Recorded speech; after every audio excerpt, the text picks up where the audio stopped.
of how I feel when I get a job. At first, I'm helpless. I'm a little baby. I'm sucking off the teat of the manager to tell me what I need to do. You know, I don't want to, my wings aren't fully formed yet. And then once I learn what I'm doing, I'm like, you know, y'all could treat me a lot better for this. I deserve a lot more for this. Wow, this is some bullshit right here. Now that you kicked me out of the nest and I'm flying through the sky and trying to flap my wings here, I don't think you're giving me enough. I don't like this You at didn't all. set me up right.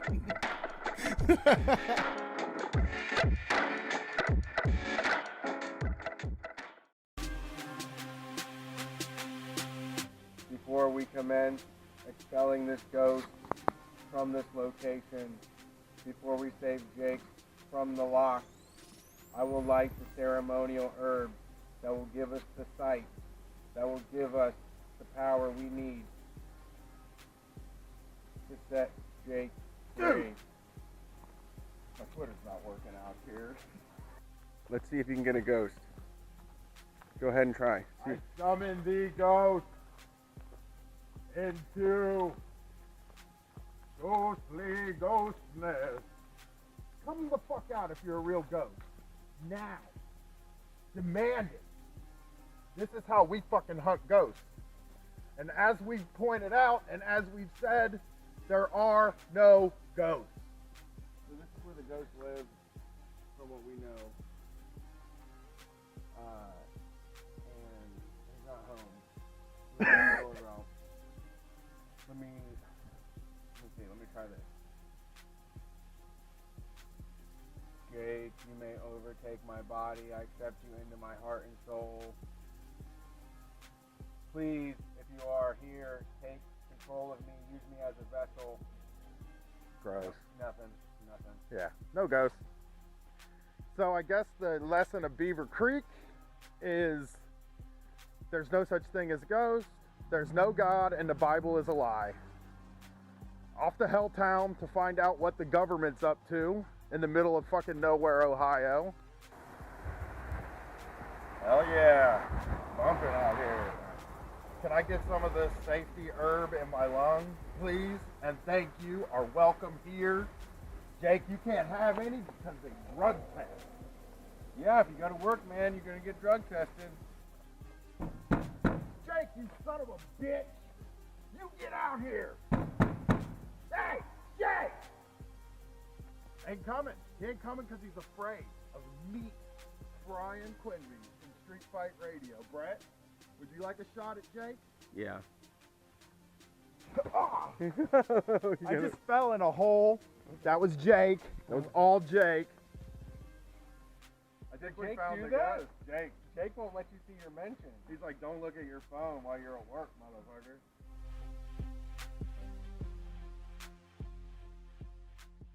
How many times have you gone into work and then looked at your boss and said, what are they doing?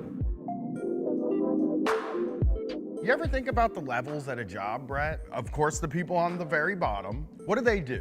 Usually clean. Yeah, and then there is the people just above them. They're the ones that do the second hardest job at the place, right? Deal with customers? Yeah, that sort of thing. And then there's another level above that, and that's the manager that's in the place. Now let's think about what comes after that, right? You might have a guy named like Glenn that comes to your office every 6 months, and you have to lay out the red carpet for Glenn. Think about what the person above Glenn does. Jerry is the person above Glenn, right? Okay. His job is basically going to lunch, right? Yeah, powerful meetings, shaking hands real hard. We're gonna go up to the CEO now.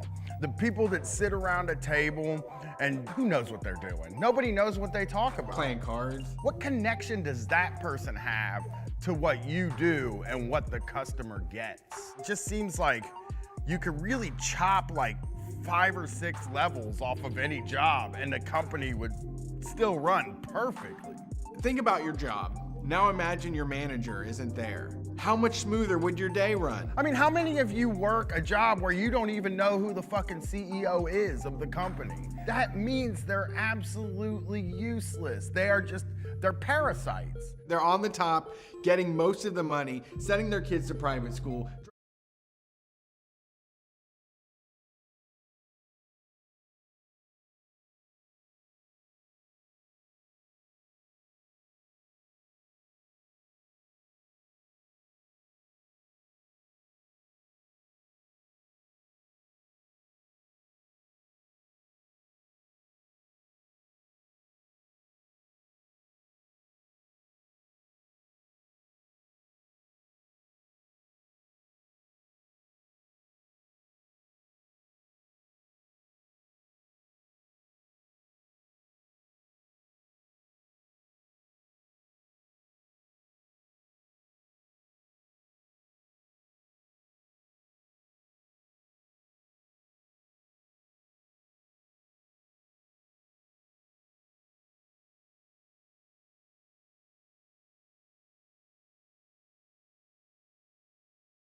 Street Fighters? How's it going? It's time for the basement show. We're a little late tonight. We were working on TV show material, trying to get some things nailed down. That's coming to fruition. We got a producer. We got meetings happening all the time. We got our writers, Drew and Simone, working overtime to help us out. So that's moving along great. Thanks for being here.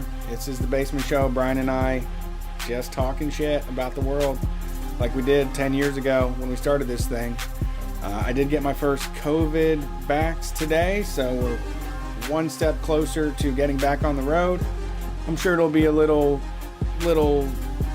be sparingly at first, but you know, we have a bright future ahead, and I can't wait to see all your smiling faces. So welcome guys, gals, and non-binary pals to Street Fight Radio. I'm Brett. My co-host is Brian. We're the #1 anarcho-comedy radio show on any station across the nation. How was getting the vax? How was your vax trip? I loved it. Oh, okay. I did not expect that. Can I preempt it with another story? Yeah, you can preempt it with another story. I have been getting out more than I have in a whole year. I'm like, for the first time this week, I went to Chipotle without like putting it on the app or anything. I just went inside and told them what I wanted, you know? Because I was like, I got an N95 mask. I'm only going to be in there for 4 minutes. It's fine. I show up and I get to the front of the line and the girl looks at me and I'm waiting for her to say hi. She doesn't say hi. And I say, oh, hey, how's it going? And she goes like this. She cocks her head and just opens her eyes like, what the fuck do you want? Yeah. I mean, you're in line. Yeah. People just say what they want. They start. So I was like, I want a burrito. And I'm telling her all the stuff that I want. And I can already tell from how much rice she put on that we're fucked because I get like so many toppings in there. And she goes to roll it and it just starts squeezing out the side. And then she's pouring it into a cup. And she's like fighting with it. Then she wraps it up in the foil and she slams it on the counter for the cashier and says, your burrito's like 80% moisture, so be aware. And then walks away. Yeah. She's not having a good day. And it was fine. I loved it. I actually was like, this is not to complain about customer service. I was fine with it. I go with the flow. But like, I have not been around people. I haven't been like wrapped up in someone's fucking war zone, you know, in a long time. I haven't had to put up with something like that. Yeah, that sounds pretty like a novel experience in these days. And the vax was the same thing. So I go to this big Ohio Health Center. It's a big building. There's hundreds of people in there. I'm in line and I'm like, oh man, this is weird. You know, I haven't seen this many people in so long. It's freaking me out. But then there's this lady that's with her husband and they go to get in line and she's like, do you have any cancellations or anything like that? And she's like, no, ma'am, this line is for people that have an appointment. And she's like, oh yeah, my husband does. They were like, okay, well you can wait. You can, if you're in the same household, just stand there. And so she gets to the second person. She's like, someone had to not come, right? Is there any cancellations? She's like, I don't know. You have to go to registration. The lady turns around to all of us and goes, I mean, come on, somebody had to not show. Am I right? I mean, why they can't? It's not like they can't have a shot for me. And I was just once again like in heaven. Like I was. After I got my vaccine, I sat in the waiting room and I listened to two strangers talk about sleeping habits for 15 minutes. Yeah. And even all the people they know. Oh boy. Oh, my wife, she's a side sleeper. She is one of those and the guy's like, body pillows. Yeah, oh yeah, my wife's got one of those too. Oh, she loves to just hug it, you know, it's just like, but I'm sleep on my back. And just 15 minutes talking about sleeping. It was so fucking awesome. I was like on cloud 9. I have not been in like full sensory overload like that with just so many weird clothes, so many fucking strangers. Like everything just felt so like bright and new. Yeah. I found that like whenever I have to go in public, everybody's very quiet. Yep. And they don't really want to like deal with you. But when I'm out walking, I get to see people in their natural state. Okay. You know, their natural I'm screaming at people as they walk down the street. I'm mad about stuff. I'm, maybe somebody drives by and honks at me and screams at me. Like, I've been in those situations, but not indoors in quite a while. I haven't been wrapped up in some person's bad planning like you were. yeah. And I mean, I have had all my groceries and all of my takeout delivered. I go pick up, but I'm really not getting caught up in like a shitstorm like this. It was awesome. Yeah. It sounded like which shot did you get? Pfizer. Oh, well, we're a 50-50 show now. Okay. 50-50. I'm Moderna. Oh, I got wow. a Moderna. It's like the Ferrari one, right? It's the good one. Yeah, it's definitely the better of the two.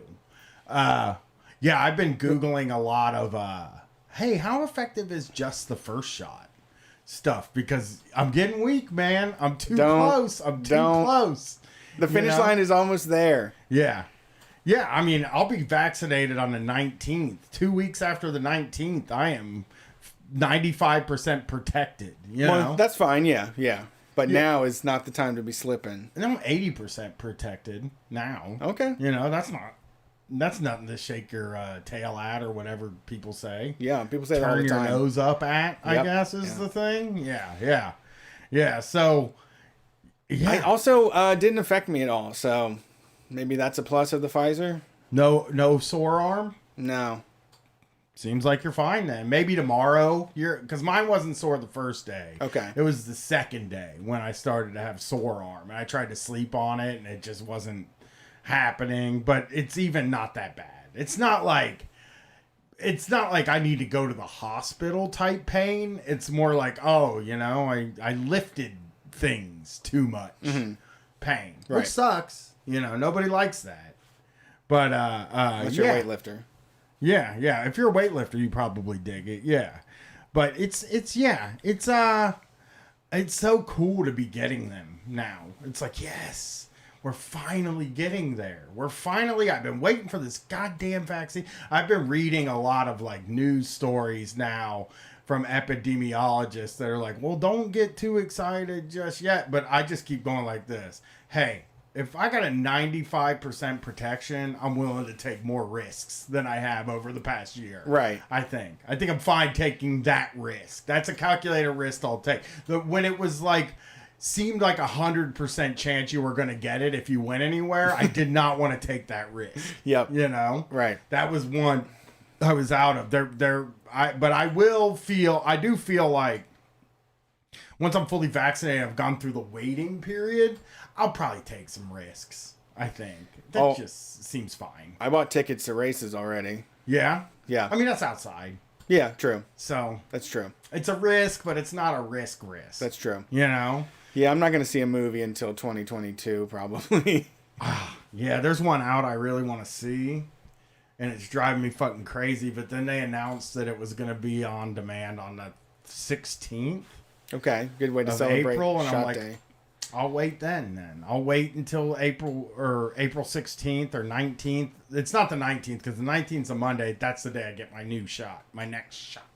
Yeah, it was awesome. 3 of us got it in our friend group today, and it was a great day because the other halves of the couple, had been vaccinated, and it's just there's I think over 50% of us now are done. Yeah. My kid's getting vaccinated tomorrow. She starts her process tomorrow. So I'm excited to say that 95% of my house will be done. Yeah. I do want to give a tip. I know people are having a tough time getting it, and if you're like willing to drive, I have found that the CVS website is the best of all the websites because it tells you right up front which stores in the state have shots available. Most of them don't do that. Right. Because I've been searching through them a lot lately just to see, and it's like, it would be nice just to know what states have appointments and just keep updating that. Yeah. And then we'll know without having to go through the whole rigmarole, as they used to say back when I was a kid. You didn't want to go through too much rigmarole, Yeah. Stay away. Yeah. Stay away. And so many teachers tell me about rigmarole, and I was just like, oh, I feel like this whole goddamn education system's a rigmarole. Yeah, and then they were all like, well, you've graduated, sir. You figured it out. You solved the puzzle. That's the big win. You got the big win today. So, yeah, I got mine last week. You're getting yours now. Everybody's getting them. Everybody's getting the vaccine. It's stylish now. It's the in thing to do. Yeah. People are showing their Band-Aids on their arm. Yeah. I think a lot of people, me and my wife were like kind of talking about the anti-vax people today. And I was just like, you know, I don't want this to happen. I don't know what I want to happen. But the passport, the vaccine passport they're talking about, that would come up later on in the year when most people have had the opportunity to get vaccinated. Like, part of that makes me kind of laugh a little bit. Like, if they had that happen and then the anti-vaxxers would go fucking nuts, you know? Like, you can't go to a concert with more than a certain amount of people if you don't have the vax passport. I'm like, oh, that hurts. Yeah. You know what I mean? Now you gotta go get it, motherfucker. My guess is they'll do some sort of ratty-tatty rule, like you have to show a corona test result within the last 48 hours. That's a good rule, I guess, because they're having home ones approved soon. Actually, I saw a billboard today that they'd have home COVID. You could get home COVID tests now, but I read a lot about COVID, and I haven't seen that in any of the news I've read, so I don't think it's true. Yeah. So that's well. that. I mean, I can get them on like GoPuff. You can get a COVID test on GoPuff. They'll just bring you one. They're expensive as fuck. Yeah. How much they run? $140 for like, what do you do? Just spit on it? I don't know. Because I know they're not having you ram those things up your nose. Yeah, I don't know. Maybe they just come to your house and do the test on you. They make you put a Q-tip inside your belly button and send it to them. Well, I could never get one then because nobody touches my belly button. Ever. Okay. Nobody. Wow. No, have you? Never. No, I don't. I run over it. I need to get reacquainted with my belly button. Yeah, I haven't dug in there in a while. I haven't touched my belly button ever in my life, and I will never touch it. And I would never let somebody touch it. Not even my wife. You know, she's been very warned. Like, hey, you're not allowed to touch my belly button ever. Used to be my belly button, my neck, and my wrists. Okay. But now That's like a minefield. Made peace with my neck and my wrists, but it's still not my belly button. Yeah. I'm so weirded out by people touching my neck. Right here, this part, not the back. The front? Part, the throat? Front. Yeah. Where they could kill you if they touch it. I was always just afraid like somebody would decide to, they're like, hey, I'm touching your neck, and then they kill me. I don't want that to happen. The chat's, I was thinking the same thing. The chat's trying to put it together. My neck, my wrist, my belly button, and what? Do you have another one? My pussy and my ass. No, that's the song. I'm trying to find yours. Your no-no spots. Well, you don't have erogenous zones. You have anti-erogenous zones. I do. I don't have a lot. I mean, you can touch my feet. You can touch my legs. No, there's none other than my belly button, my neck, and my wrists. But my wrists are fine now too. Okay. I just didn't used to like people touching my wrist. You know, there's this guy I grew up with. God rest his soul. He's dead now. We know what that means. But this guy I grew up with that could put a coin on his wrist and kind of move it like this, and it would pop up and flip. The coin would flip. This vein would pop up and flip the coin. And I'd always be like, how do you do that, man? What are you doing? You're just flipping it up like this? And he's like, no, touch it. And I remember I touched it one time, and it fucking gnarled me out to no end. I can do it, Someone's too. impressive wrist vein? Yeah, because it popped up. You can do it. Anybody can do it. You just got to learn it. But he taught me it. I don't have a coin, or I would do it for you. Oh, wow. Okay. But maybe one day, if you ever want to see my coin trick, maybe that'll be one of the things we do when we get back in front of live audiences. You can watch Brian flip a coin on his wrist. Yeah. But yeah, and you're allowed to touch him on the wrist. Yeah, and it freaked me out. let's take a look at some news. I got this story from Fox News earlier in the week. Was very excited to cover this one, Brett. Okay. Representative John Joyce, Republican, Pennsylvania, is fighting back against cancel culture. Oh, God, what is... and argued that no one is, quote, safe from the, quote, woke movement. Right. Yeah, I mean, people that are assholes, people that do sexual gray areas, you're going to get in trouble for that. Yeah. Well, dude. He doesn't mean... He means, like, woke cancel culture. He doesn't mean, like, the type of stuff that me and you could get canceled for. I don't know what that means.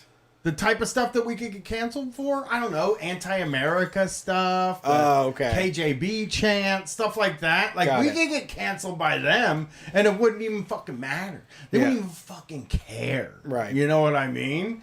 Or saying, like, we don't say it that much, but punch a Nazi. Like, that, they would even be fine if they canceled us for that. You know? Yeah. Yeah, this is a matter of, like, I want to be able to say the stupidest thing that can be said. We did a bonus episode of YKS, and we watched Adam Carolla's cancel culture movie with Dennis Prager. So good. And it's incredible. It is a funny fucking movie. But it all boils down to, why can't we teach dumb shit too? Or why can't people can't just say that's a dumb idea, we don't want to hear it. We need to have auditoriums with dumbasses saying dumbass shit to have equal time with all this progressive and liberal and smart guy shit that you're saying.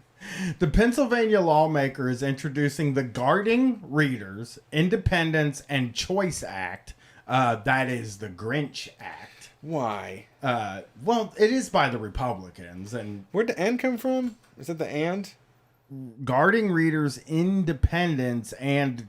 So the Independence is IN. Gotcha. Because they didn't want to call it the Grinch Act. Yeah, you know? Gring. We need to... Grink. This motherfucker said the Grink. They did... There are a few of these because they do have to try to figure out a word. Cool name. To make... Can you believe that they sit down and they write these huge bills? These... Sometimes hundreds, sometimes... 1,000. Remember the Obamacare one when they had that big book? Or is that just a meme book? Yeah, that's the meme book, I think. It's just the big meme book. I've seen some huge bills. Dude. I can't believe I thought the meme book was real. You're allowed to hit me on that one. That one you're allowed to take. Yeah, you can get me for that. To safeguard children's literature from being canceled, the Grinch Act will cut off government funding for agencies that censor books. What? Who's censoring the books? What do they mean? I don't know. Dr. Seuss's estate made this decision. Nobody at the schools, nobody at the library said we can't have Dr. Seuss books. So the Dr. Seuss family isn't gonna be allowed to get government funding? They gotta be so mad at the Dr. Seuss family, you know? But I like have No, a feeling... they don't. They've been told that they think that the Dr. Seuss family was forced to do this. They think they were forced to do it by woke skulls. Really? So that's how they feel, is that we put the pressure on them that, you know, to stop selling books where they put like black people in cages or have like, you know, Asians with the hats and shit. And it's also weird, because I probably read all the Dr. Seuss books when I was a kid, and the racist stuff, granted, I'm not a person of color, but what I'm saying is, I don't have, like, great fond memories of the racist stuff. I didn't even remember it. I had to see the pictures of it to know what it was when they were talking about it. Yeah. So it's kind of like, even then, it's like, it's not like those pages were important, or those books were important. Yeah, no one is saying is like green eggs and ham is like reinforces the patriarchy, or that like hop on pop is cop culture or something. It's just that like there's 6 or 7 of these weird... The guy wrote a fucking bunch of books. There's like 6 or 7 that get real squirrely. We're not going to make them anymore. Yeah. And I mean, also like... They're just bad to have. You don't want to have... You don't want to tell kids about this. There's no reason to say, hey, some people just think racist thoughts too, kids. Yeah. Well, what if these are for? They're like they should leave because they always say it's history. That's what I've been seeing a lot about the Disney Plus shit. Have you heard about that stuff? No. Like, and WWE is another thing that this is happening to. But I'll go with the Disney Plus stuff because it's a little bit more weird. Is that they just put all the Muppet shows on except for 2, and the one of them was cut off because they had a sex offender on it, and the other one was like I don't even remember what it was. But, like, they got rid of those 2. But then they put warnings in front of 13 of the episodes. And people are hot under the collar about just even the warnings. Like, saying the Muppets is being censored. And it's like, one of the warnings is because Johnny Cash plays in front of a Confederate flag. Yeah. And they're just like, hey, you know, there's going to be a Confederate flag in this episode of the Muppet Show. And people are like, what about the goddamn history? And I was like, the history of the Muppet Show? Like... That's history? Yeah. I hope we're not heading to a point where in school they teach you about the Muppet Show. Yeah, and I also think I think that like if you're an adult that's going to watch the Muppet Show because it was on when you were a kid, like yeah, you can watch a Johnny Cash thing with the Confederate flag. It's not gonna change my mind or anything. I'm not gonna rethink anything. But if you're putting it on for kids and you think that like, hey, I love this when I was a kid, it is good to say, hey, there's some weird shit in this one. There's something that like you're gonna maybe have a conversation about, or you might want to interject and say, you know, this is the time period we were in here. Right? They act like it's only gonna be white people watching this show with their kids. You know? And you know, also, all kinds of people have good memories of the Muppet Show and want to show it to their children. I showed it to my kid. But conservatives are the laziest fucking parents in the world because they don't want to have to be prompted with like information to make an informed decision. They just want to have the fucking TV fired at their face. You know, like they don't want a parent to be able to say, you know what, my kid, I don't want him to see sexual jokes right now. I don't think my kid is ready for drug stuff. There's things I don't like. Me and Erica don't watch like the crazy fucking sex. We're not watching harlots when Charlotte is around. Like, you know, it's good to know what's on some of this stuff. It empowers me. Like they're the ones that are just afraid of being forced to talk to their kid about these issues. They don't want to talk to their kid. They don't want to say, hey, that person did this, or is like, this is a bad part of our history, or this is the heritage of that. They just want to be able to turn off and fucking shut up. Yeah, that's a cancel call. I mean, really the worry for them is that like, sometimes it feels to me like the worry for them is that they will have to defend some of their beliefs. Exactly. You know, where they have the Confederate flag, where the kid's like, hey, in school they said the Confederate flag's racist, and then they have to defend the Confederate flag, and that's their worst fucking fear. Yeah, they have no good reason. They just know that it keeps the wrong kind of people away, but they don't want to say it out loud. You know, the right kind of people away. I mean, so the reaction has been positive. The cancel culture is rapidly attacking our American institutions, our libraries, our schools, Joyce said, told America's Newsroom Friday. I'm alarmed at the left's attempt to cancel historic books and characters. But he's talking about Dr. Seuss. Like, you can still fucking read The Cat in the Hat. Like, that is still there, you know? And like Horton Hears a Who or the Lorax are all still there. You can still read the Lorax. You know what's funny? Why this was going on? My daughter was in her art class on Dr. Seuss's birthday. They did an entire thing about Dr. Seuss and about his wild world that he made up and how creative he was. They had a Dr. Seuss block at school, so I don't think it's going anywhere. Right. If you find these books are offensive to your children, then the parents should be the ones who make that decision. Government should not be making that, Joyce told co-host. I know. They're not making that choice. The GOP congressman hopes the Grinch Act gains bipartisan support and thinks this bill should be able to reach across the aisle. We have to understand that we cannot turn our back and ban great historic people, great historic images that are part of our childhood. Your childhood, by the way, not our childhood. Like, Yeah, my this is about you. kid, Dr. Seuss, isn't a big deal to her at all. I don't even think Hop on Pop is a Dr. Seuss book. What? I don't think Hop on Pop's a Dr. Seuss book. It might be. There might have been. No, Don't it's a flub different it. one. It's a different one. If I went to the zoo or some shit.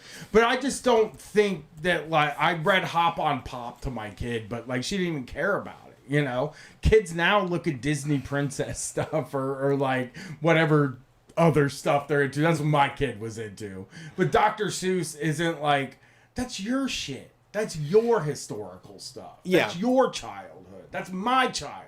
Yeah, this is Dr. Seuss was popular when there was no fucking internet. Yes, and yes. There was like these weird books with weird people and weird words. Yeah, like Dr. Seuss books looked really neat, but probably to a kid now not as neat as like where you get a dummy's head and you get to like drag across the screen different hairstyles and makeup styles. Yeah. That's what my daughter did the whole time she was growing up, was just different apps where you do hairstyles and makeup styles. Yeah. And I see it on so many kids' computers. I mean, when you see a kid playing with like an iPad now in public, it seems like all of them are doing that, or Minecraft.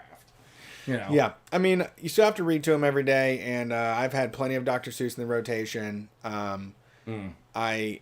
don't feel like I'm going to get in trouble for that. I mean, I guess I'll try to find somebody else, but I don't know what channels they're checking. Is there like is there an official canceled book or something? Because I still think you can still get Dr. Seuss stuff. I'm going to call the police. Okay. Actually, on you for looking at Dr. Seuss stuff. So, before midnight, we got 6 minutes left, and I did want to hit this at the beginning of the show. It is a Trans Visibility Day, so hey, neither one of us are trans, but also keep doing what you're doing. Be visible. We're good with it. Yeah, and I've read the critiques also of the day, and I've noted Wait, that it's wrong? No, it's not wrong. But there was just some people that were saying, like, you know, it's become a way for, like, you know, people to just say, hey, I'm an ally, I care, you know, and it kind of, but I don't think I'm not saying it's bad. I'm just saying that there is a lot more to go in the fight, and, you know, there's, Well, I was just trying to say something nice because I saw it today. And it I is wanted nice. To say something nice. I agree with you. I'm not against it. Seems like you are, but I will allow it. Let's look at some fakers. I ran into a series of well, let's do this. Our writer on our TV show, one of our writers, we have two writers, Drew Spears, sent me and Brett this wacky story from the Daily Beast over this week, and I read it and I felt like I needed to do it on the show. Okay. So let's do this. Okay, here we go. Before she wiped her page on Tuesday, TikTok user Han.Brook95 hadn't been shy about sharing even the most mundane details of her life with her 19,400 followers. She posted TikToks of herself cooking while breastfeeding, the can of beans she was using for nachos, canned beans, I don't know, and even the painstaking process of transferring her license as a pharmacy tech from Florida to Illinois. From filling out the application to affixing a return address label and stamp on the envelope to dropping it in the mailbox in front of her house. Hey, good work, you know. Do that on your do that on your TikTok. People love to see it. How do I fucking switch my pharmacy degree? I wish I had a pharmacy degree.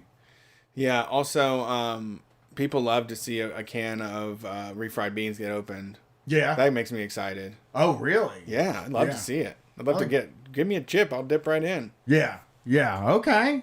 And the stream of everyday minutia might have continued if she hadn't also used TikTok to brag about stealing COVID-19 vaccination cards from her job so she and her husband could pass themselves off as vaccinated. Oh, no.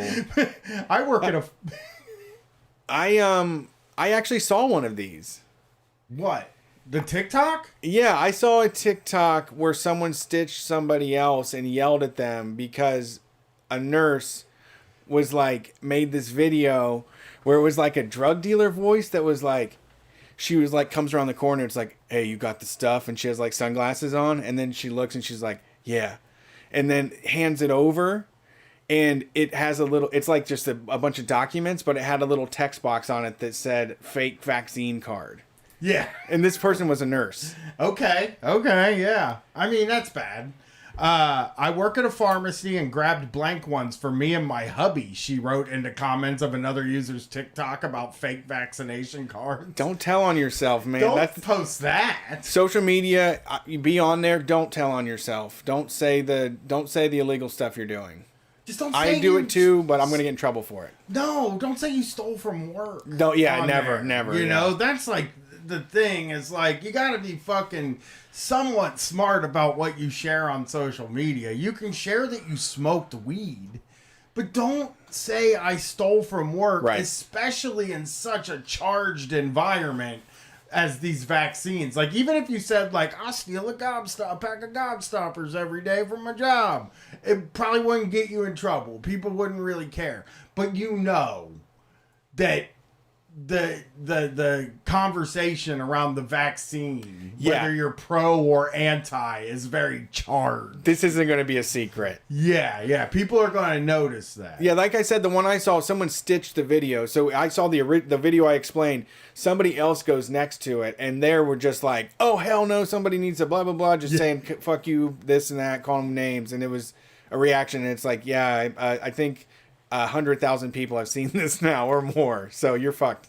Yeah, and they do have t-shirts that say I've been vaccinated or I've had both of my shots. So if you really want to do it, you just put one of those shirts on. Nobody's going to question you. Good point. You know, and it's not illegal to wear a shirt that says I've been vaccinated and not get vaccinated. I wish you would just get vaccinated. They would feel shameful, though. Really? Yeah, I think they'd feel ashamed so? to proudly say that. I can't do it.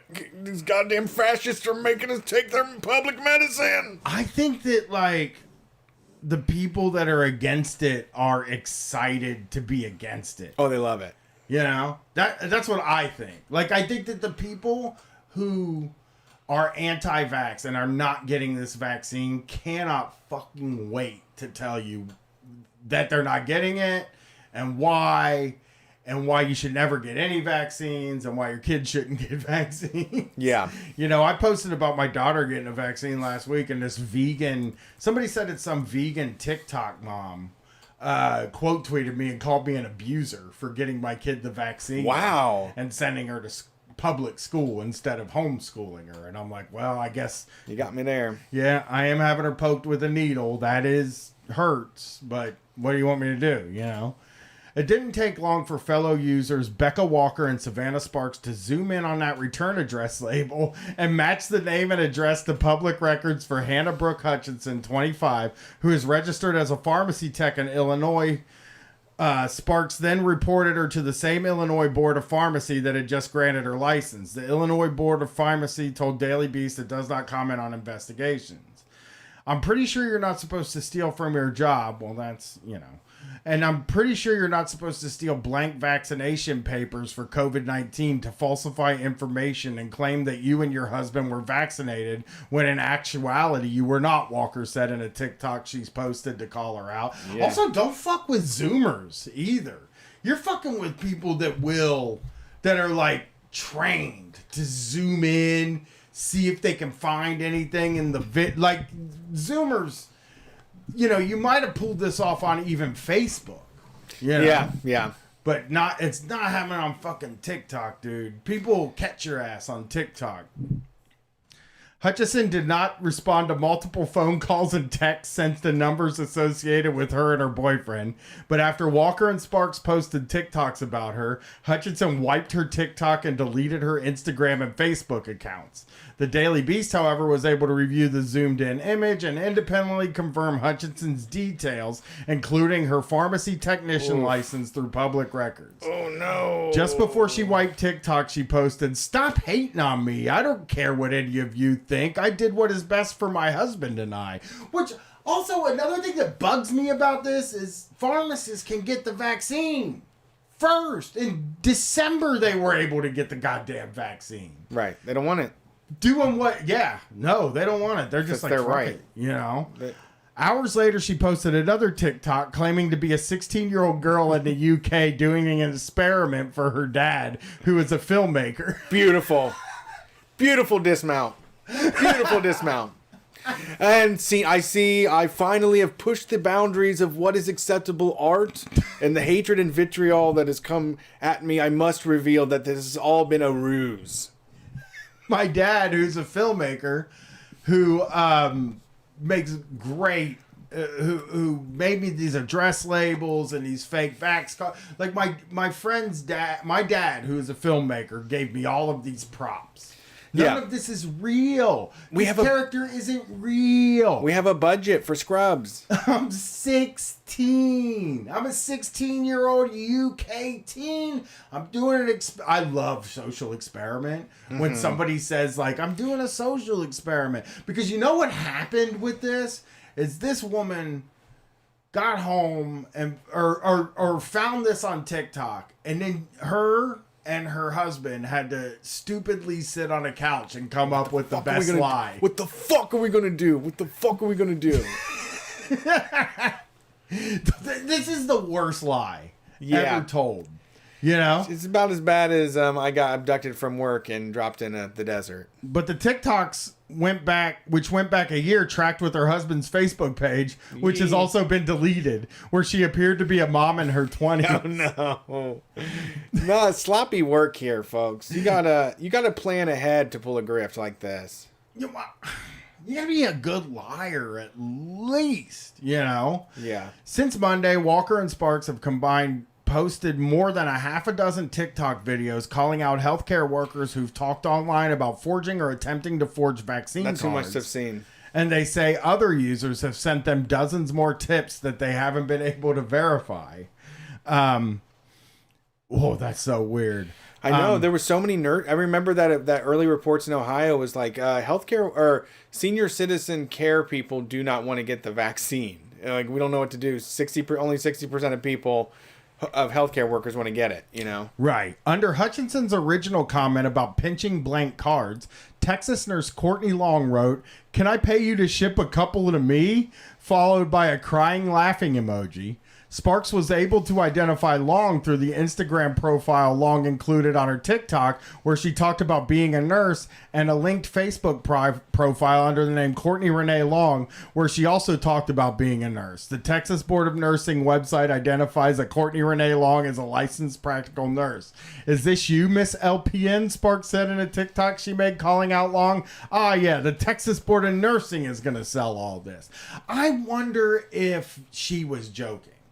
That's a worry to me. There. Can you give me some of those? It's like a classic joke. Yeah. And they did the crying laughing emoji afterward. Like, as in, like, hey, you know, can you get me some vax cards? You know, I guess if you want to joke, you got to say, can you get me the vaccine? Sparks and Walker all say they have also called and reported an oncology nurse in Alabama, a trauma nurse at a children's hospital in Philadelphia, and a receptionist at an asthma clinic. What? That is quite the hit list. They are efficient. Yeah, they're good. They're good. Of course, healthcare workers aren't alone among anti-vaxxers trying to pass as vaccinated. And on Thursday, the Office of the Inspector General warned those who have been vaccinated to not post images of their cards online because of an increase in fake cards. We just last week were like, dude, don't worry about that, you know. But could you really make a fake card out of a card picture you got online, though? Yeah, okay. Definitely could. Yeah. I mean, I can also see it. I mean, what am I trying to think here? Like, people are probably selling them now. Do you think people are selling the vax cards or appointments? That's what I would be doing. If I worked at a place that did the vaccines, all my friends would be vaccinated. Uh-huh. I would make sure they got in, you know? Right. But I do really like the One TikTok user by the name Linzer commented on a viral TikTok about faking vaccination cards, writing, "I got a template if you want it." Reached by the Daily Beast, that user, whose real name is Lindsay Stauffer, said she had already been vaccinated and that her post was referring to a template that she saw elsewhere on the internet, not one she created or had in her possession. How am I supposed to believe this person's been vaccinated? She said, "I've already been vaccinated." And you're like, you have a template of the vaccine cards. Yeah. I don't know. I didn't write about making them. I said I know where you can get one. You can go to Google right now and pull up images about it yourself, Stauffer told the Daily Beast. "I'm not making anything. Anyone can access it." Yeah. Yeah, I honestly don't care. I don't know why it's a big deal. I mean, I guess I do know why. Someone's going to scream at me for saying that. But if the old people that we care about want to get them, the rest of them just have to deal with their choices. I think that, but it also does fuck with children and herd immunity. Sure, is what we're shooting for, the herd immunity, right? You know what I mean? And we want the maximum amount of people to get them. I think once we've reached the point where it's like, well, then we did all the work for them yet again. You know? The people that don't get it, we reach herd immunity. It's like, yeah, well, we picked you up again and carried you across the finish line. Yeah. You know, because you wanted to go to the fucking Applebee's. Rick Martin presented this is another article about a fake lawyer. Cool. Who goes to war for anti-mask restaurants. That's great. Look at the picture of him, Brett. Can you see him? Yeah, he's got a great cowboy hat. Looks like some long, maybe a ponytail in the back. Nice polo. He's got a Lexus with a "Don't Tread on Me" plate on the back. He does. And his shirt has a picture of a cobra on it that says Constitutional Law Group. This is an aggro fucking law firm. You get the venom. You know, Rick Martin presented a formidable resume. Lawyer Rick Martin, the Judge Slayer. Oh, so tight. A biography on his website read, billing himself as the head of the Constitutional Law Group. Martin advertises legal services for businesses that defied anti-COVID-19 measures. Okay. I have put 3 district judges and 2 district attorneys and countless law enforcement officials behind prison walls. Whoa. We the people need to come together and take back our country from these unlawful criminals. So some fucking guy that has a dive bar that got cited because no one was wearing masks. He's like, "I want to put that cop in fucking jail." This guy will roll in there. Yeah, the Judge Slayer. Oh, and you know the Judge Slayer. I want to hire the Judge Slayer just to hear his sales pitch. You know? Right. If you could call the Judge Slayer and be like, "Hey, I run a restaurant, you know, and I'm not having people wear masks, and I'm also letting them breathe in each other's faces just on purpose." Yeah. They should. Yeah. God made us a perfect breathing system. We don't need to cover it up. Well, this goddamn governor is making all these laws. Now I got the mayor and the police in here. Do you have all of their badge numbers and their names? Because I will make sure that they spend time in prison. He said prison, too. Not even just jail. He's just like, these people got fucking time. It's not just a night in jail. I got several judges and several police time, which we all know how hard it is to get the police time. Yeah, it doesn't happen. Yeah. Mr. Judge, you have defied the Constitution. It does not require masks in the Constitution. You're going to prison. Goes up with his hand, pulls his handcuffs. Yeah. Right. Like, the guy's not a cop either. Right. Like, he's not a lawyer. Just feels like one. And he's not a cop. He feels like he is one. Yeah, which will get you really far, though. I make some damn good arguments. You gotta give me that. Yeah, saying you're not being a cop but acting like a cop will get you really far with people. Oh, yeah. People are afraid of people who would just act like one. True. You know? So... but it was Martin and one of his clients who went to jail this month. And while his client, a Michigan pizzeria proprietor, is believed to be the first restaurant owner in the state to be arrested over COVID-19 restriction, the bust was far from Martin's first time being behind bars. Despite presenting himself as a constitutional lawyer, Martin is not licensed to practice law anywhere in the United States. Okay. Instead... He's an oft-arrested, militia-connected conspiracy theorist. You don't say. Dogged by a record of drunk driving and allegations of golf scams. Wow. He's also the latest figure on the pandemic-era right turn to run afoul of the law while claiming to be a defender of the Constitution. Wow. This is America. You can be whatever the hell you want. Yeah.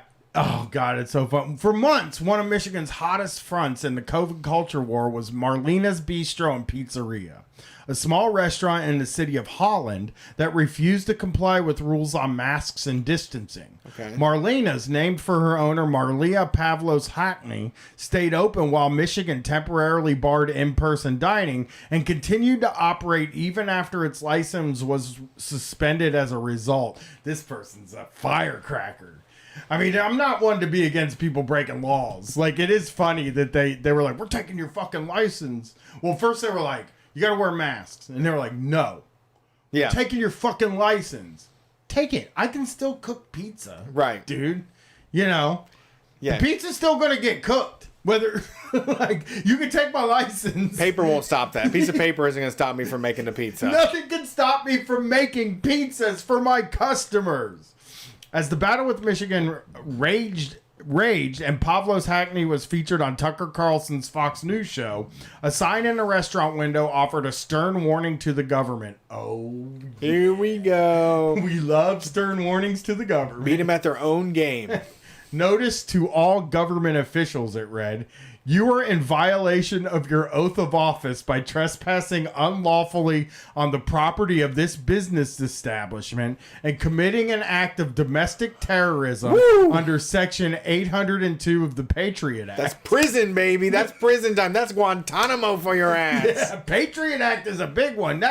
If you come into this restaurant, you are Al Qaeda, is what you are. Wow. Yeah. Back off, jack off. You are no longer protected under judicial immunity and are now subject to being arrested and also sued in your private capacity. We got our own jails too. We'll throw you right in our jail. So they basically are telling the cops, like, when you come in here, coming into a different nation. you play by our rules. Yeah. So when you get in here, I'm the police and you're just a citizen and I'll arrest you. So you fucking think about if you want to spend time in like the jail that we made in the back of this place. You want a slice of pep or you want to hang out in the jail? Yeah. The note was signed by Rick Martin of the Constitutional Law Group. When Pavlos Hackney was arrested on March 19th for allegedly failing to comply with a previous case related to COVID-19 regulations, Martin accompanied her to court where he allegedly attempted to represent her. Oh, man. But his defense fizzled when a judge noted that Martin was not actually a lawyer. This guy fucking rules. They're like, he just goes in there. It's like, now here's what you're gonna do. Here's the jurisdictions that happen. Like, sir, is this man a lawyer? Like, you're not a lawyer. You're in fact not a lawyer. Yeah. He went in there fucking probably Motor mouth. He was dressed like a lawyer. I'll bet you he had a suit on. I'll bet you he rolled in a thing of files or had a briefcase. Yes, you know? Yeah. He put a briefcase down and He put a briefcase down. He opened it up and it just had the Constitution in it. Yeah. That's all he had in there was just the Constitution. After a terse exchange, Martin was also arrested for contempt of court. Pavlos can't do that to me, sir. We can actually arrest you. You can't fucking arrest me. I'm an American. Yeah, we have the right to arrest you as an American citizen if you treat the court this way. I don't know what other judges you slayed before, but I'm not the one. Pavlos Hackney was released from jail days later. Martin, the constitutional lawyer, was not. His legal woes go much deeper. During his arrest, Martin argued that he had not presented himself as a lawyer, merely as legal counsel. Not so fast. I wasn't lawyering at all. Yeah, exactly. Excuse me, I was practicing law, not lawyering. I provided legal counsel. Yes, I provided legal counsel. I am called legal a counsel. I'm a counselor. I have my counseling certificate right here.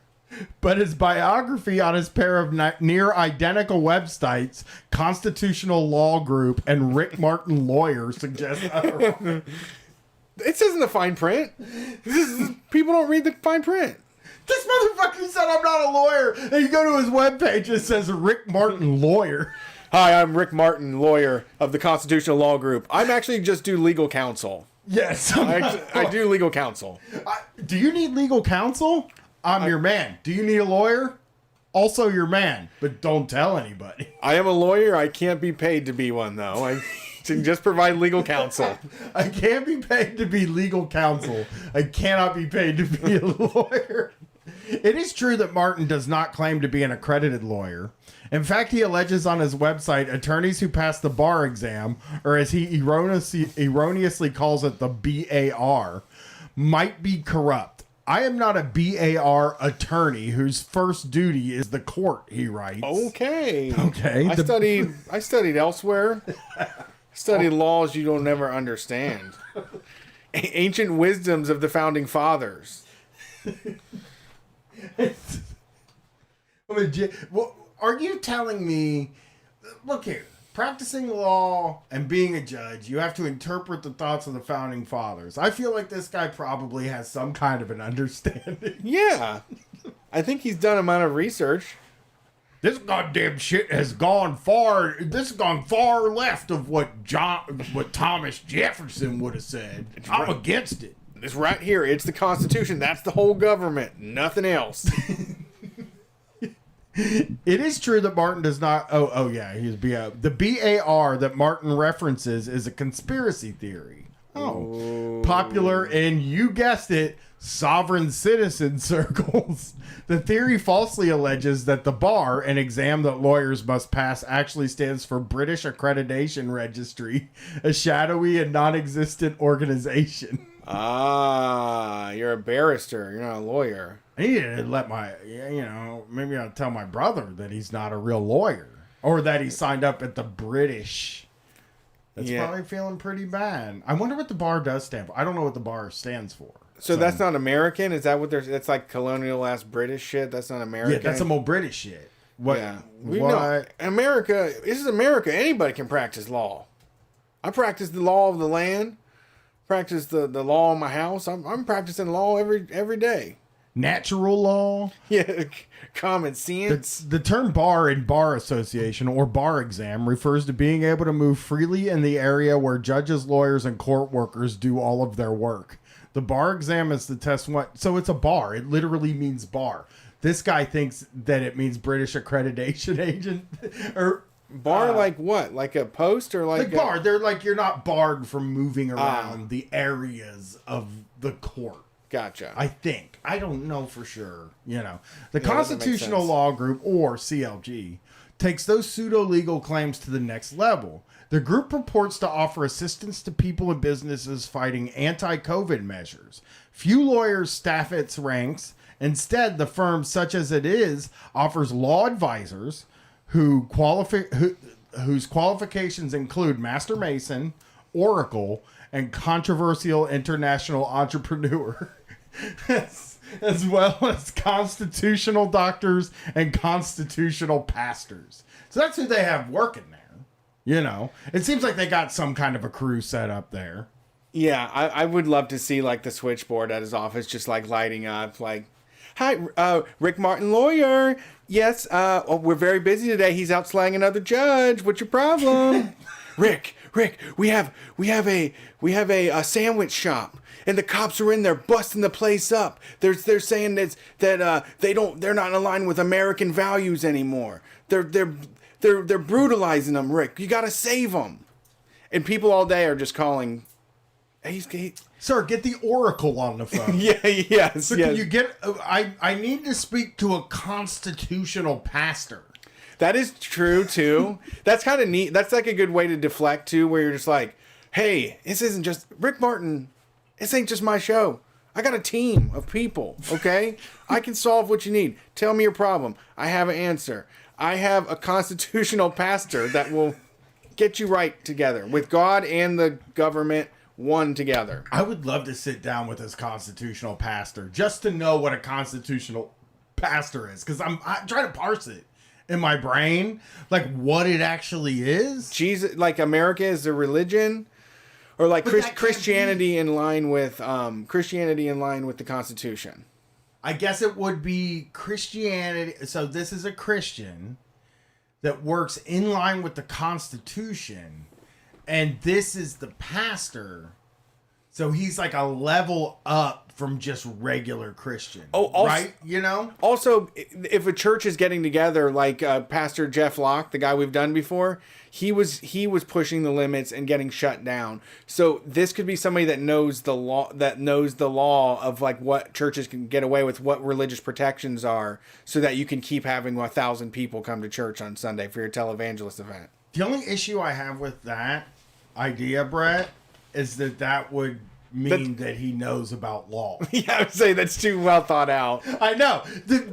Like, I understand what you're saying, but the main mistake you made in that sentence was that he knows about the laws and the protections for religion in the Constitution, and this guy hasn't read the Constitution. No, it's just his buddy Jeff who printed out an ordination like certificate, like that they are now a priest in some religion. They printed out like a collar. Yeah, I did that too. I was a priest in some, or not a priest. The ordained minister. I was an ordained minister, and yeah, right. That's what this. Someone that married their friends back in 2011. They're like, oh yeah, he knows all about faith and Constitution. But this guy's kind of badass in the way of it's like, okay, like I'm an ordained minister. Can't really make money being an ordained minister. I mean, technically you could do some weddings, but it probably is hard to get a gig doing weddings, you know, like you would have to put an ad and then hope people saw it and shit like that. Like that's very hard. You just get those so you can do weddings just for your friends, just for the hell of it. Yeah. You know, this guy did something that like you can make real money doing. Yeah. You know, like you can make real money as a fucking lawyer, and even realer money dealing with small business owners that have money. Right. That will hire you because they're throwing a temper tantrum about something that there isn't a lot of precedence for in court. Yeah, and they're willing to risk $10,000-$20,000 or more. And they will listen to anything you fucking tell them, dude. Yeah. Anything you tell. If you tell them the Constitution of this fucking great nation is firmly against masks, they're totally out of line. You just like smacking the paper. They're totally out of line. Yeah. It's unacceptable. Walks in with the Constitution on parchment. I don't see anything about masks on here. Requirements or any of that. They can't make you house British soldiers. Well, how can they make you wear a mask? It's lunacy. We've lost our way as a country. You know what I mean, though. You know what I mean, Marlena. He walks in like this. Here's what I think it looks like. He walks in, he pulls out the parchment paper version of the Constitution. Real deal version of the Constitution. Yeah. Puts it on a table, slaps it on a table, slides it across the table to him, and he goes like this. Show me in there where it says mask. And then they're like, I don't think it says anything. He's like, well, let me tell you right now, it doesn't. And I have even Control F5'd and searched a digital version of the Constitution for mask, and it doesn't say it at all in there. So suffice to say, I think we can win in court. Because that's the other thing about these guys. Yeah. Is they think that court is all technicalities, you know? Which there are technicalities where people like can get out of shit because of the cops didn't read you your rights. It's like the big one that people always talk about. Or the famous one from when I was growing up, cop can't pull you over if they don't have their headlights on. That was a big one when I was a kid. And like, we all believe that too, which is very stupid. But they can also have their parking lights on, so it's kind of one of those things. I don't know if that's true or not.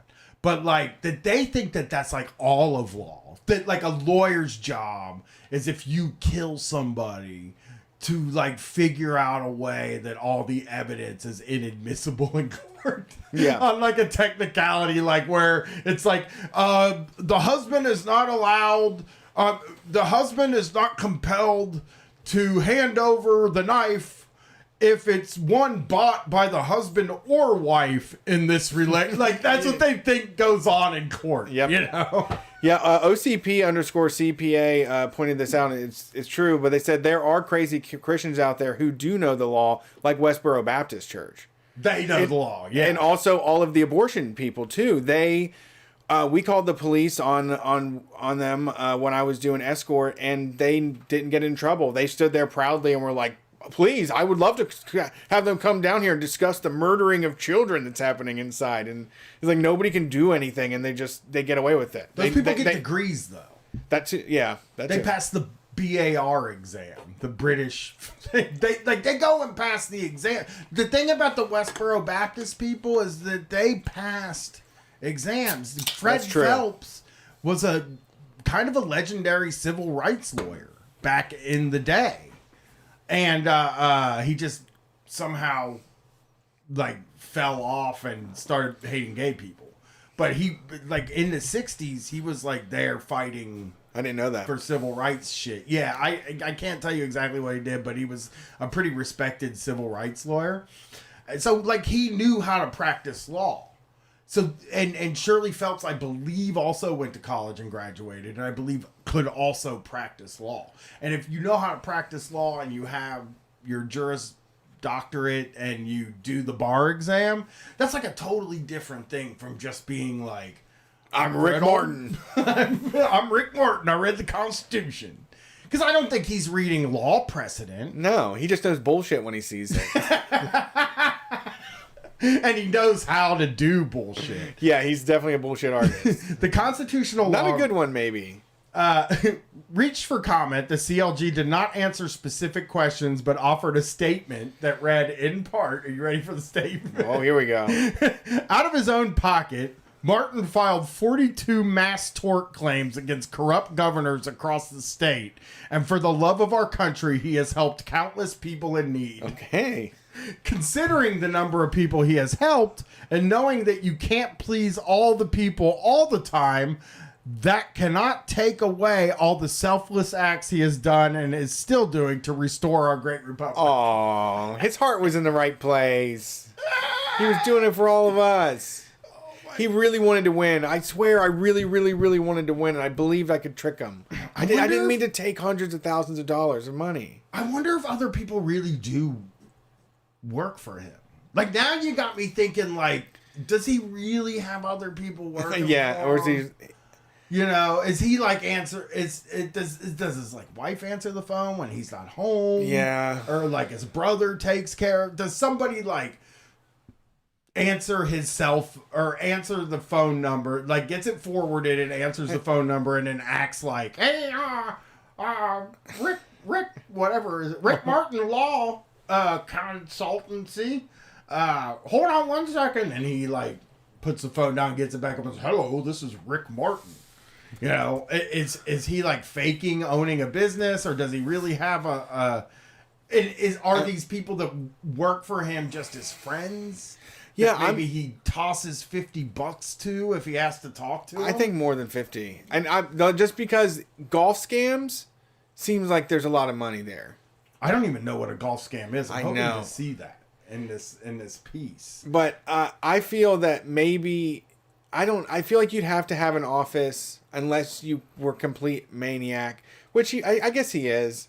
But I also, for some reason, I do feel like if you're stealing money from small businesses, if you're stealing $10,000 a month in fake lawyer fees, like you can break off $1,000, $2,000 to people to just answer the phone on the weekends or do part-time shit for you, right?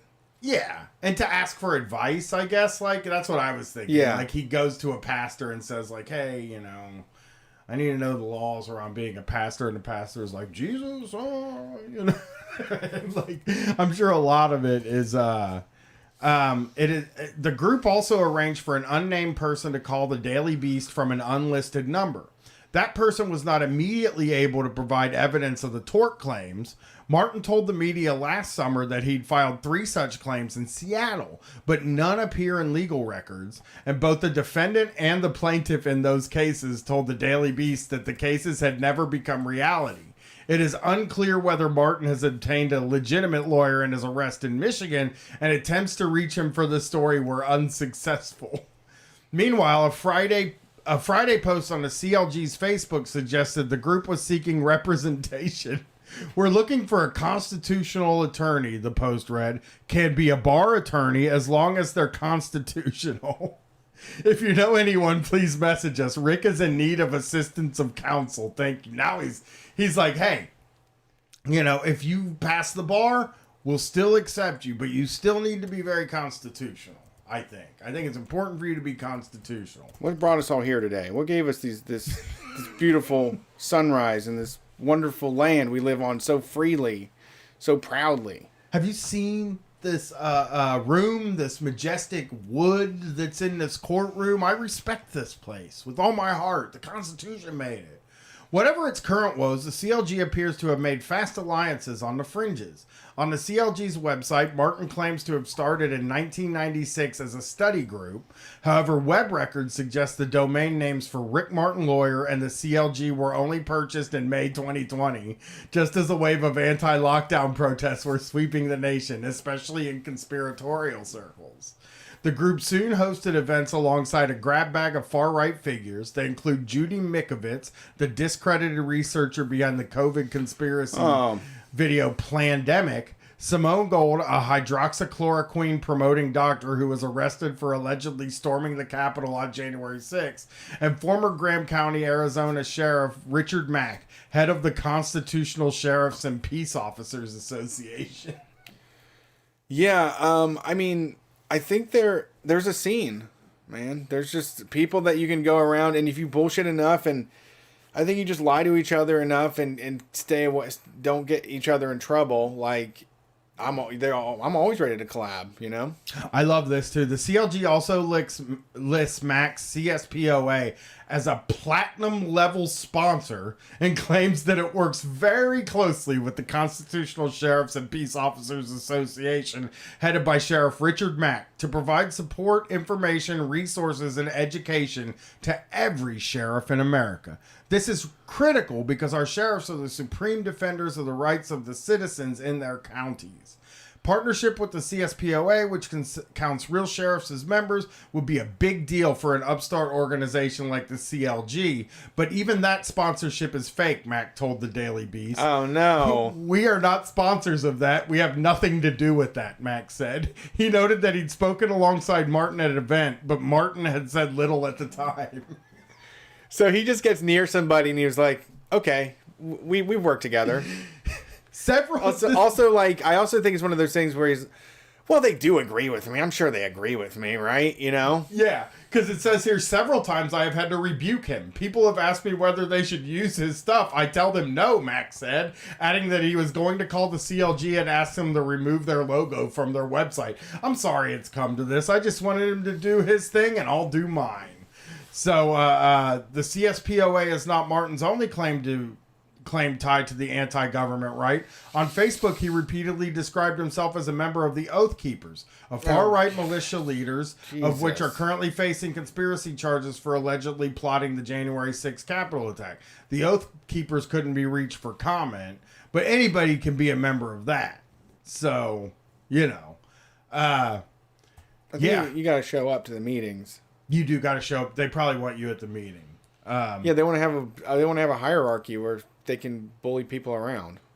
The Capitol attack prompted calls and concern about new domestic terror laws, especially in the case of the Oath Keepers. But Martin, the self-described Oath Keeper, had been accusing the government of domestic terrorism for months before the attack.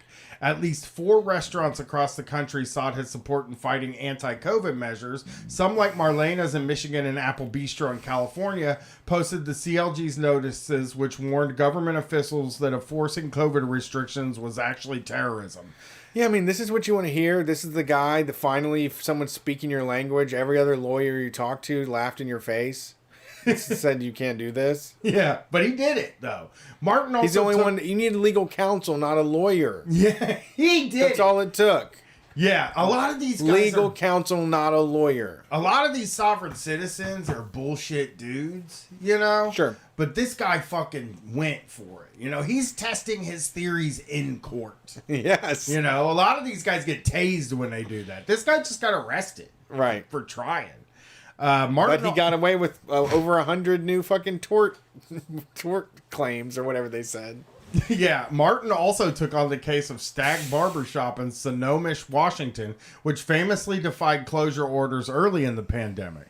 In August, Martin told the Herald newspaper that he'd filed a massive, it's always a massive lawsuit, on behalf of the shop's owner, Bob Martin, no relation. The lawsuit named Washington Governor Jay Inslee and Microsoft founder Bill Gates as defendants. Oh, wow. Here's a guy telling us how to do health, and he doesn't even have a medical degree. Martin, who does not have a law degree. He's inside. He's like, yeah, let's make them suspicious of Bill Gates. They'll never suspect me.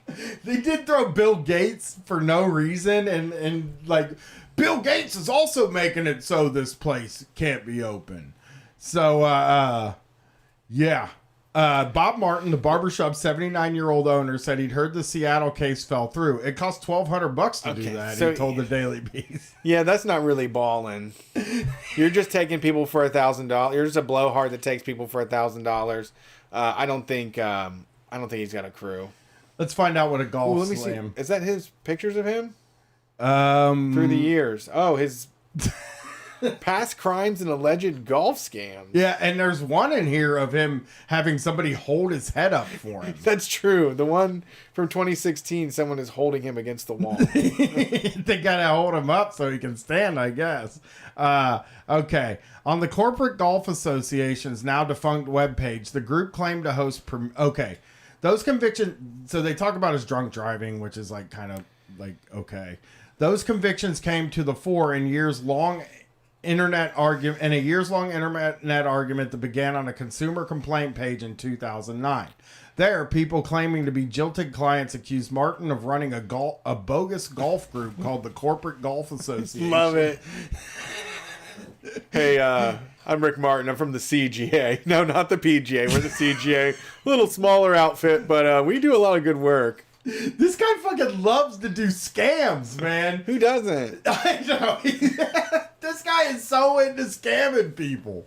I mean, that guy should have known that a legal counsel guy that charged him $1,200. Right. Like, come on. You're being scammed, dude. I'm gonna fire $1 million. It's only cost me $1,000 to file $1 million lawsuit. I have no chance of winning. Wow, you're so generous with your time. All these other lawyers wouldn't give me a half hour for that amount. Yeah. On the Corporate Golf Association's now defunct webpage, the group claimed to host premier golf tournaments. The Corporate Golf Association makes every event stand out. I believe it. Puts on the wildest after parties with top live bands. Okay, that's not corporate though. You're not allowed to say that. Free beer, mixed drinks, and bar BQ until closing time, which also goes down well, especially with all of us feeling like true winners and enjoying a few moments in the limelight. Wait, how? How does that happen? After the golf. After you golf, you feel like everyone feels like winners in the limelight. Yeah, they feel like real superstars after the free beer, the mixed. You can't, first of all, you can't promise free beer. No. I just don't think you can promise that. I don't know. I mean, maybe in New Orleans? No, I just don't think that, like, people will show up for anything with free beer. But there just isn't free beer. There's not a lot of places to go where there are free beer. Well, I don't know. It's if you pay for a ticket, who knows? I don't know what he's trying to do here. Well, it's unclear whether the hard partying golf group ever hosted a tournament. In a 2009 post on a golf blog, Martin reiterated his offer of free beer. And hey man, once again, I thought you missed. You just like, you didn't respond to me, and I'm like, did you see the free beer part? Did you see the free beer part? I figure that's a little juicy nugget. That's a hook. That's how we get people in. We're corporate golf and free beer. Where does the money come from?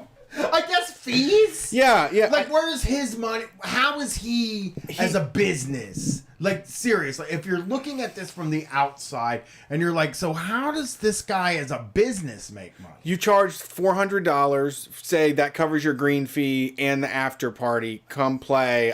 Corporate Golf Association. We throw the best events. You and the lady can do it for $800. We got a couples package for $1,200 that comes with sex oils. There's free sex oils too. Yeah.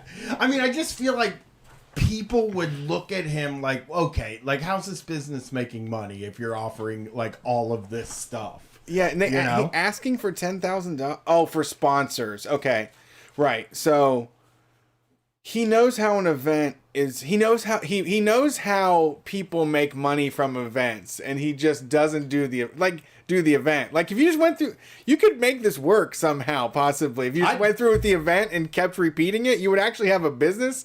But he just does the part where you get the money from him, and then they're like, whoop, I'm out of here. Right. On to the next golf club. He didn't have to sell this to a single person, like, to buy the golf tournament, right?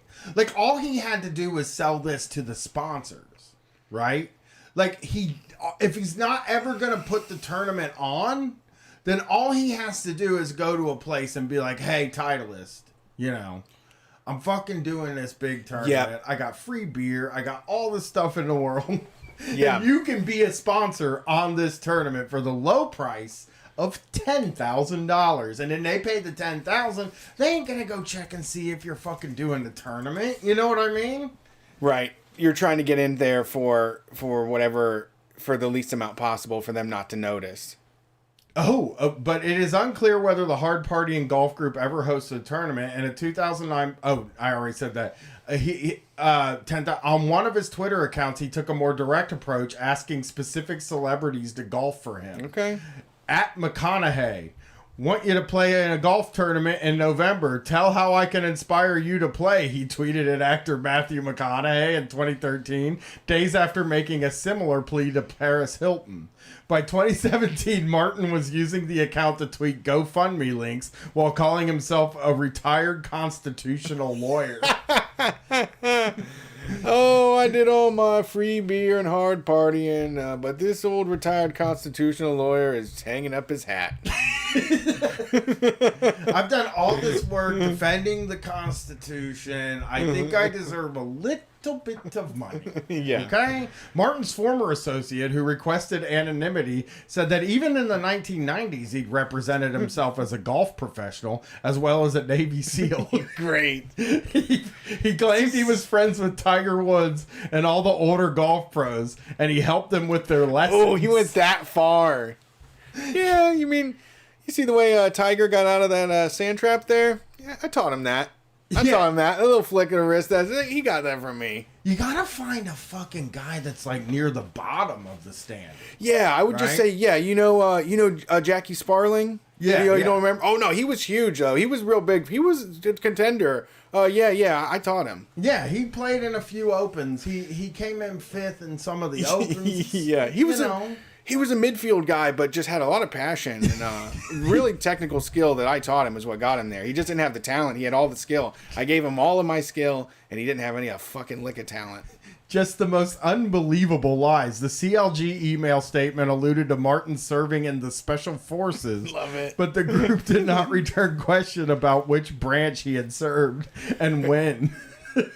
Marlena's Pizza, I learned a few things in Special Forces when I served. And one thing I know is that these colors don't fucking run. Well, he also said the CLG associate who called the Daily Beast on behalf of the group stated that Martin had served in the Army and also suggested the absence of any records might just be a reflection of their secrecy. Yes, the best.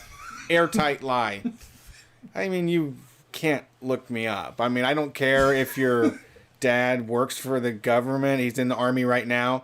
My records aren't there. I'm a little more specialist than your dumbass dad who's shuffling papers, okay? What I did was secret. Yeah, the Constitutional Law Group's website launched later that year. In recent days, however, the website has undergone discrete changes. Sometime after midday Thursday, the CLG changed Martin's biography, where it had previously listed his title as Lawyer Rick Martin, the Judge Slayer. The page now describes him as Rick Martin, Assistance of Counsel. Great. So, Rick is Rick is a guy. Covering his tracks. Yeah, flew too close to the sun maybe on this one. Great opportunity, great grift. The golf scam is fucking genius. You can do that with fun runs and shit. Yeah, you could. You could totally get away with saying I'm doing a fun run in town. It's gonna be a big fucking deal. Yeah, you send out all you do. You make mock-ups of like one of those photo walls, or take pictures of like fun runs where like there would be an arch that people run under, and you just give price points. You say like, for 2,500 we'll put your logo in these areas. For 10,000 we'll put them here. For 25,000 we'd be willing to give you our largest real estate, and you just make it look like it's up to you. It's your choice. I mean, it's free advert. It's advertising. It's not free, but it's the best you can get. A whole mock-up made with their logos on the mock-up of the green. Like, oh, here's where.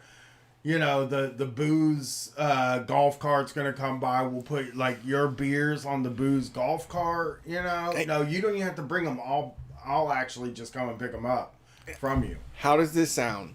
The Fuzzies Ball Wash Open. We're gonna make it all about Fuzzies Ball Wash. You're gonna get top billing. Everyone's gonna go home knowing all about Fuzzies Ball Wash. Yeah. I'm thinking of like the minor golf people that like could get like hosed on this. Oh, that God. do have $5,000 extra, and they're like, I'd love to have my golf club head business on there. I can't. What are the covers? Fuck. I don't know. The golf socks? Yeah. Yeah, I just don't even know why I never considered that like a viable scam. Yeah. Like, I've thought about scams my whole life. I've always thought about them, always been fascinated with them. And this one for real is like, whoa. Like, this barely hurts anybody, really? Right. It's not like you have to scam a bunch of people to do a thing. You just scam 4 or 5 people. Yeah. Just a lazy marketing person. Yeah, and then run away. You just disappear. Yeah. Start a new website. This guy is the best kind of scammer, because he really does feel like the kind I like, which is the like really short-term thinking scammer. Those are my favorite ones. They're classics. Yeah. That's like the real classic one where it's like, maybe there's not even going to be a tomorrow. Yeah, building the airplane after they jump out of they jump in the air. Yeah, who knows if there's gonna be a tomorrow? I'll just rip off these people for $50,000, and then we'll fucking think about it when the $50,000 is gone. Yeah, we gotta get that money today. I need it right now. I don't need promise to pays. I'd love to spend it on maybe doing the event, but I don't know. Maybe we don't have to. They feel happy. They have a boss that told them do marketing, and they're doing it. This guy's he was ripping off people I don't like. Yeah, I agree. A bunch all the kinds of people I don't like. It's like, okay, whatever, Yeah. He's a chud, but well, thanks for listening. Is that all we got here? Yeah, I had more, but I think we'll go save that for next week. It's pretty late. I wanted to shout out Tony Boswell from Mini Death Cult, and he makes bread. It's Sickles Harvest. You can look up Sickles Harvest, but he makes bread and distributed it for like $1, and it's like a sliding scale, pay what you want. But you can also order it on the internet. I have it. I love it. I've been eating it like crazy. Drinking mad bread. That's what they call beer. Right. Liquid bread. It's the same. The bread is good. Sorry, I did use real butter on it, Tony, but it's so delicious. I don't even toast it. I just spread butter and eat the whole fucking thing. I loved it.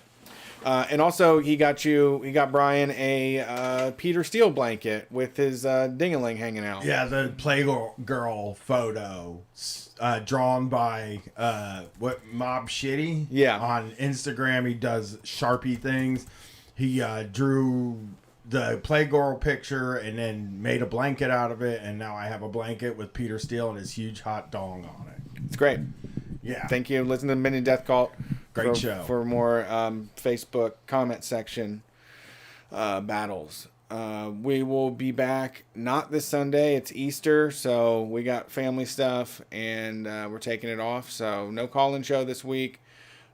Tomorrow night I am going to play, and this is later today if you're listening to the podcast. I'm going to go live on Twitch with Tanya from the Trillbillies. We're going to play Mario Kart. we're going to do my first episode of Drunk Driving. Sweet, that sounds fun. I would love to join you, and I might. What time are you playing? 10. I'll try to peek in. I got to do something at 11. Okay. But You I'll can try watch. to peek in there. All right. Well, we will see you later. You can find us on social media. We're Street Fight WCRS, and even on TikTok as well. We're Street Fight Radio. So follow along. I've been trying to add some stuff. I'm trying to hype myself up to do it every day, but it's fun. And still on Instagram, Street Fight WCRS. Still on Twitter. And then patreon.com if you want more of what we do. Get motivated. We just did another episode tonight. We did the $1 Trillion Man, Dan Pena. Absolutely bonkers. You're not going to fucking believe it when you hear it. But that's coming this Friday on the Patreon bonus feed.